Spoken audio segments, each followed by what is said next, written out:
उपवासासाठी काहीतरी हेल्दी पण तितकाच चविष्ट पदार्थ तुम्हाला बनवायचा असेल ना, तर ही उपवासाची राजगिरा बर्फी तुम्ही करून बघा, तुम्हाला नक्की आवडेल. ना जास्त साहित्य लागतं, ना जास्त मेहनत लागते. कमीत कमी साहित्यात अगदी 15 ते 20 मिनिटात ही बर्फी तयार होते आणि ही बर्फी तुम्ही 1 महिनाभर स्टोअर करून ठेवू शकता. यासाठी व्हिडिओ शेवटपर्यंत जरूर बघा आणि सगळ्यात आधी आपल्या मील्स बाय सुकेशिनी या चॅनलला सबस्क्राईब करा. आपल्याकडे जे मेजरिंग कप्स असतात ना, त्याने हे सगळं मी मोजून घेतलेलं आहे. जर मेजरिंग कप्स नसतील तर कुठलीही वाटी घ्या, भांडं घ्या, त्याने हे सगळं मेजर करू शकता. तर इथं वड्यांसाठी मी अर्धा कप भाजलेले शेंगदाणे घेतलेत, पाऊण कप बारीक चिरलेला गूळ आणि 1 कप राजगिऱ्याचं पीठ घेतलंय. आता हे शेंगदाणे आहेत ते मिक्सरला फिरवून घ्यायचेत आणि बारीक पूड करायचे. मी सालासकटचे फिरवून घेते. तुम्हाला जर साल नको असेल तर सालं काढून तुम्ही मिक्सरला फिरवून घेऊ शकता. शेंगदाणे आपले फिरवून झालेत, बघू शकता एकदम बारीक मी हे पूड केले याची. आता वड्या करायला घेऊयात. वड्या करायच्या आधी जिथे ज्या ट्रे मध्ये वड्या सेट करायच्या आहेत तो ट्रे मी रेडी केलाय, बटर पेपर लावून, तूप लावून. आता पॅन घेतलाय, पॅन मध्ये अर्धा कप तूप घालायचंय. तूप गरम व्हायला किंवा मेल्ट व्हायला सुरुवात झाली ना की त्यामध्ये पटकन राजगिऱ्याचं पीठ घालायचंय. तर हे पीठ आपल्याला चांगलं भाजून घ्यायचे 10 ते 12 मिनिटं. आता या वड्या करताना सगळ्यात महत्वाची स्टेप म्हणजे हे पीठ भाजून घेणे. आता हे पीठ तुपात घातल्या ना हे पीठ सगळं तूप हे ओढून घेतं, शोषून घेतं. त्यामुळे सुरुवातीला थोडंसं घट्टसर किंवा गुठळ्या होतात आणि परतवायला थोडंसं हाताला मिश्रण जड लागू शकतं. त्यामुळे स्पॅच्युलाने किंवा चमच्याने थोडंसं प्रेस करत किंवा स्मॅश करत करत हे पीठ आपल्याला भाजून घ्यायचंय. जसं जसं पीठ भाजलं जाईल ना तसं नंतर हे जे पीठ आहे ते तूप सोडायला लागतं आणि एकदम मऊ आणि सॉफ्ट असे पीठ होतं. आता बघा 2च मिनिटात सगळं तूप याने ओढून घेतलंय आणि बऱ्यापैकी सगळ्या गुठळ्या झालेल्या आहेत आणि थोडंसं घट्टसर असं पीठ झालंय. परतवायला पण थोडंसं जड लागतंय.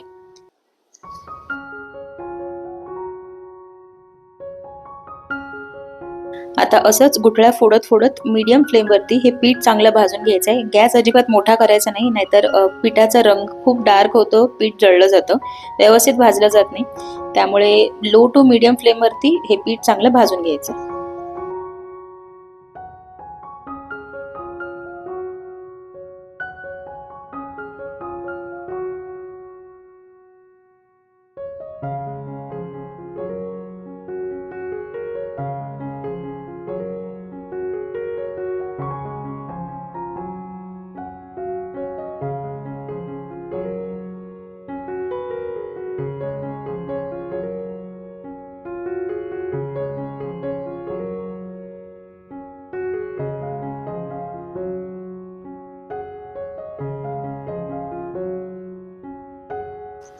आता बघा 8 ते 10 मिनिटं झालेली आहेत. पीठ आधीपेक्षा थोडंसं सॉफ्ट होऊ लागलेलं आहे आणि हळूहळू हे तूप सोडायला सुरुवात करतंय.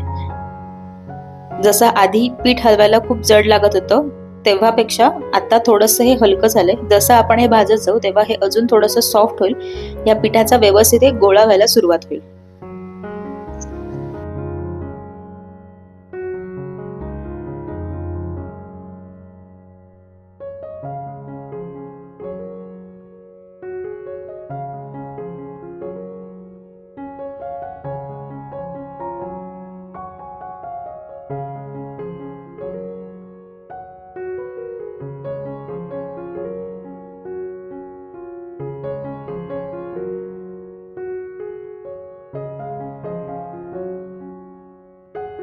आणखी 2 मिनिटांनंतर बघा पीठ आधीपेक्षा अजून सॉफ्ट झालंय आणि परतवायला एकदम सोपं झालंय आणि तूप हे पीठ सोडू लागलंय.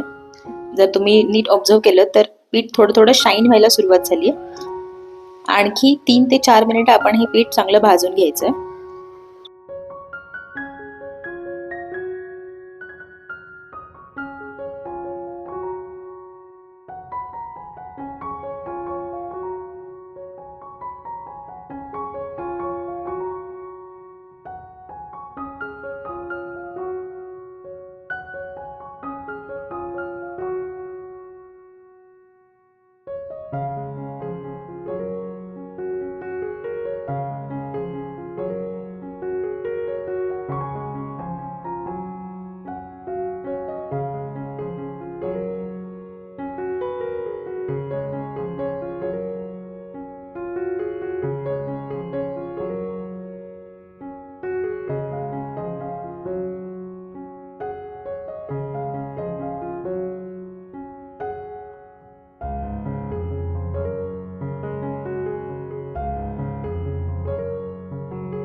आणखी 3-4 मिनिटानंतर पीठ अजून सॉफ्ट झालेलं आहे आणि अजून तूप सोडत आहे.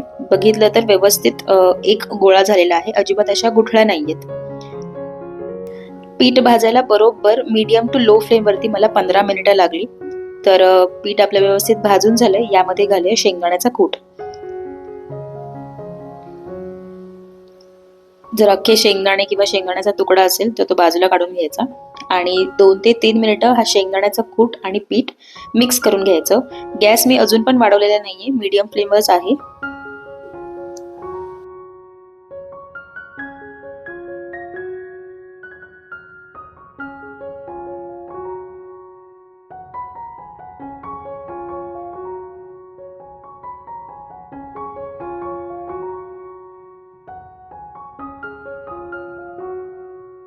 शेंगदाण्याचा कूट मिक्स करून झालाय. यामध्ये घालूया गूळ.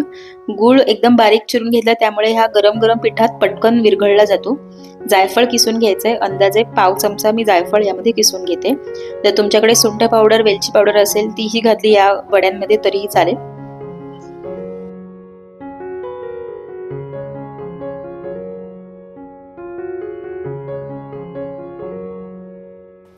गूळ जायफळ घातल्यानंतर हे सगळं चांगलं मिक्स करून घ्यायचंय. फक्त गूळ विरघळेपर्यंतच आपल्याला हे मिश्रण परतवून घ्यायचं आणि लगेच ते ट्रेमध्ये ट्रान्सफर करायचं. आपल्याला काही गुळाचा पाक किंवा असं काही मिश्रण चेक वगैरे करत बसायचं नाही. गूळ विरघळला की पटकन ते ट्रेमध्ये ट्रान्सफर करायचं.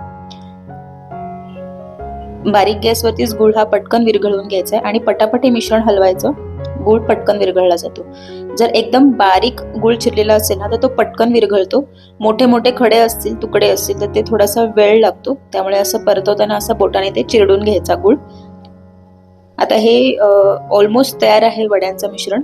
आणखी 1 मिनिटभर मी परतवून घेते आणि ट्रेमध्ये हे ट्रान्सफर करून घेते.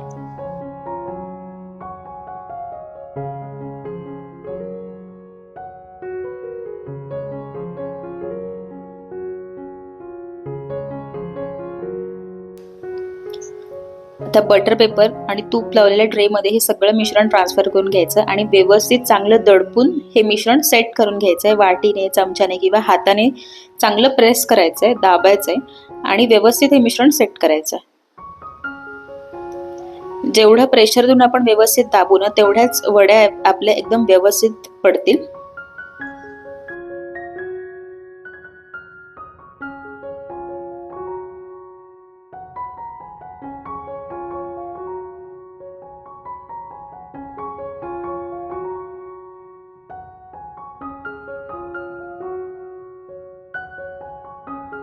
हे बघा, वाटीने चांगलं दाबून, हाताने चांगलं दाबून दाबून मी मिश्रण एकदम व्यवस्थित सेट केलंय, एकदम स्मूथ केलंय.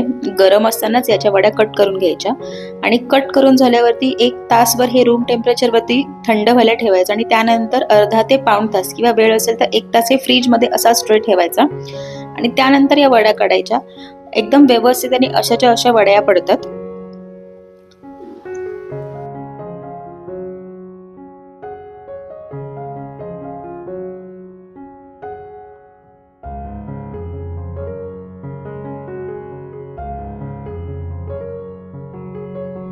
वड्या कट झाल्यात, सेट करून काढून घेऊयात.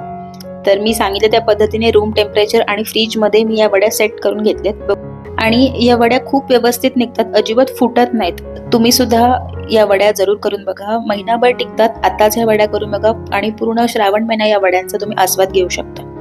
रेसिपी कशी होते ही कमेंट बॉक्समध्ये मला नक्की कळवा आणि रेसिपीज आवडत असतील तर आपल्या मील्स बाय सुकेशिनी या चॅनलला सबस्क्राईब करा, व्हिडिओजना लाईक करा आणि जास्तीत जास्त शेअर करा. पुन्हा भेटूया अशाच एका रेसिपी सोबत. Thank you so much for watching.